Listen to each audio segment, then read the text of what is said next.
Hello and welcome to the channel. I'm Carl from Planet 40k, and today we're going to be discussing the new 9th edition core rule changes that have recently been released by Games Workshop.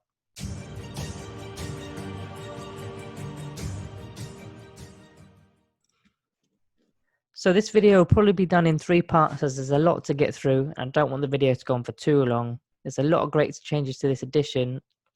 It feels like an upgraded version of the 8th edition, a bit more refined, and the rules are less ambiguous. So let's jump straight in.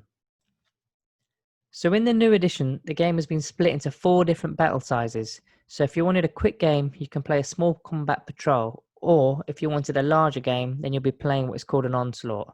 As you can see, each battle size will get you a set number of command points, shown in the illustration. A combat patrol is up to 50 power level, or 500 points, and every player gets 3 command points. Incursion is 51 to 100 power level, or 501 to 1000 points, both players getting 6 command points. Strike Force 101 to 200 power level, or 1001 to 2000 points limit, both players gaining 12 command points. And Onslaught 201 to 300 power level, or 2001 to 3000 points level, both players gaining 18 command points before the game starts. Previously, in the 8th edition, detachments were built from a factional codex where each detachment gave you additional command points. Now, additional detachments cost command points, unless the detachment includes your warlord. Warlord CP refunds only count if your warlord is in the patrol detachment, the battalion detachment, or a brigade detachment. So in the example shown, a battalion detachment would cost you 3 CP unless it contains your warlord. You then need to ensure all of your units fit into the detachment within its minimum and maximum limits. If you can't fit them in, you'll need to purchase additional detachments. So there's a few changes with detachments. Firstly, the Supreme Command detachment is different. You can only include one of this detachment in your list, and it can only include a Primarch, a Demon Primarch, or a Supreme Commander, just one model, and it must be your Warlord.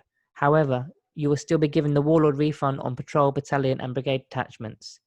So, for example, you can bring Guilliman in the Supreme Command detachment as your Warlord, and you bring a battalion for the rest of your army. You won't pay the 3 CP for the battalion. Worth noting, though, that the detachment doesn't cost any CP. The new edition has removed the flyer detachments, so now you need to be putting your flyers within the standard detachments. Super heavy auxiliary detachments cost 3 CP, and the super heavy detachments for Imperial Knight players will now cost you 6 CP, or just 3 CP if there's no Titanic keyword. So terrain has had a huge revamp this edition. When setting up the battlefield, you and your opponent decide which terrain traits will be applied to each piece of scenery. The traits are designed to be stackable, so a single terrain piece can actually be given as many different traits as you wish. There are other keywords and traits for terrain too: scalable, breachable, unstable. These were just a few that were given so far in the examples. Ruins and armored containers have been shown in this illustration released by GW, where it has set traits in place and you simply follow the rules in the core book for each type of terrain. But as previously stated, it is always best to agree with your opponent on what terrain is what before you begin. Now getting onto your pre-game setup. Match play has slightly changed. You now set up the objectives before the terrain and scenery. Then you determine which 3 secondary objectives you'll choose to go for in the mission. In the core book, there are 6 missions for each battle size, although I'm sure they'll be bringing up more in the chapter approved and other books later released in the edition. Secondary objectives have restrictions on how many points you can achieve, which will be outlined within each mission. So each mission now has an attacker and a defender, which is determined by a roll-off. The defender chooses their deployment zone and deploys their unit first. The attacker then chooses a unit to deploy, then this goes back and forth until both armies have been fully deployed. Then there is a roll-off to see who goes first. There's no modifier to the roll, so it's just a straight 50-50, and the winner decides on who goes first. There's also no seizing the initiative anymore. This is now gone. One other big change is that games now end in turn 5. No more rolling off to see if the game continues to turn 6 and 7. It just ends at 5. All the rules that we've discussed so far are going to be the same for every game in match play. It's very easy to remember. So during deployment, you may wish to deploy units within reserve. There are two types of reserve now. One is actually a stratagem that costs you CP. Any unit can be placed into strategic reserve as long as you pay the correct CP shown. It's not done per unit anymore. Combined power level of all units within the strategic reserve, then pay the CP. So there are a few restrictions with strategic reserves. Firstly, in Battle Round 1, you cannot use your strategic reserves. They have to stay off the battlefield. Battle Round 2, you can set up wholly within 6 inches of any battlefield edge, but not your enemy's battlefield edge or enemy battlefield deployment zone. Battle Round 3, you can set up wholly within 6 inches of any edge, just not your enemy's edge. You cannot be setting up anywhere within 9 inches of enemy models.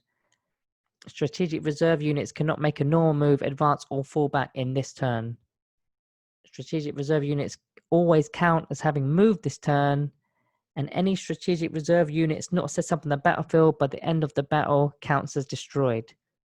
There's also one other thing to consider. When using the stratagem, you can come in on your own table edge and be within 1 inch of your enemy models, providing that you are within 1 inch of your own edge. The other type of reserves do not follow these rules. Some units have their own inbuilt rules within their datasheet that allow them to be in reserve and enter the battlefield differently.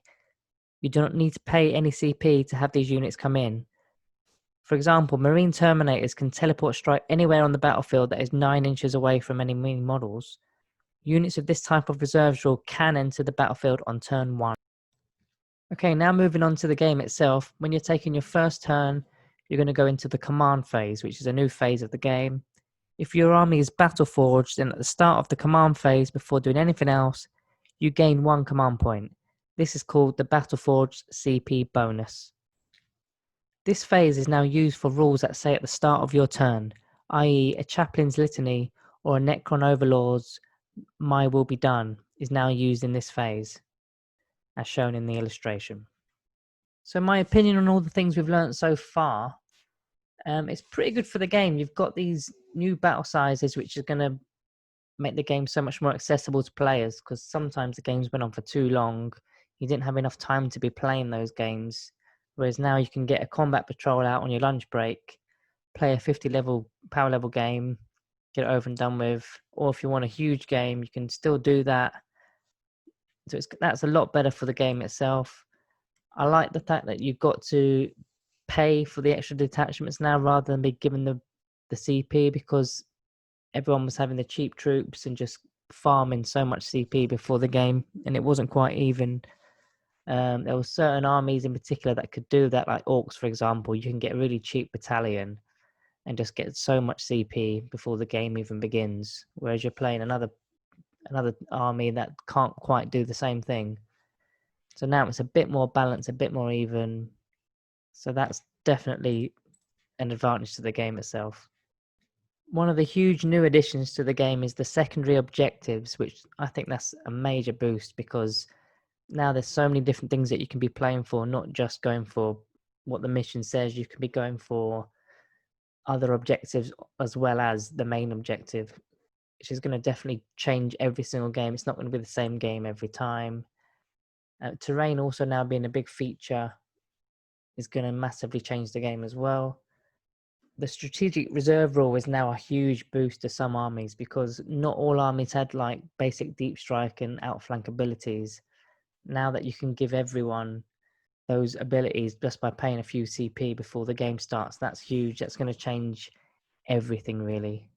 And lastly, this new command phase, it just tidies the game up, where some rules you weren't quite sure when you're meant to use them. It just says in your turn, and you weren't sure whether that was in your shooting phase or your fight phase, and it made a few issues when you were doing that kind of stuff. So now it's all in one phase, the command phase at the start of your turn.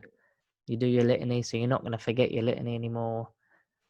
It just tidies up everything. It makes everything a lot more cleaner. And then you're getting that CP as well. So you could be spending your CP during the game knowing that you're going to get more. So even though there's a risk to spending CP, getting more back, you can always sort of plan ahead with it. So we're going to be moving on to the movement phase and the psychic phase in the next video, part 2. So if you enjoyed this video, please drop us a thumbs up and a subscribe. and hope to see you again soon.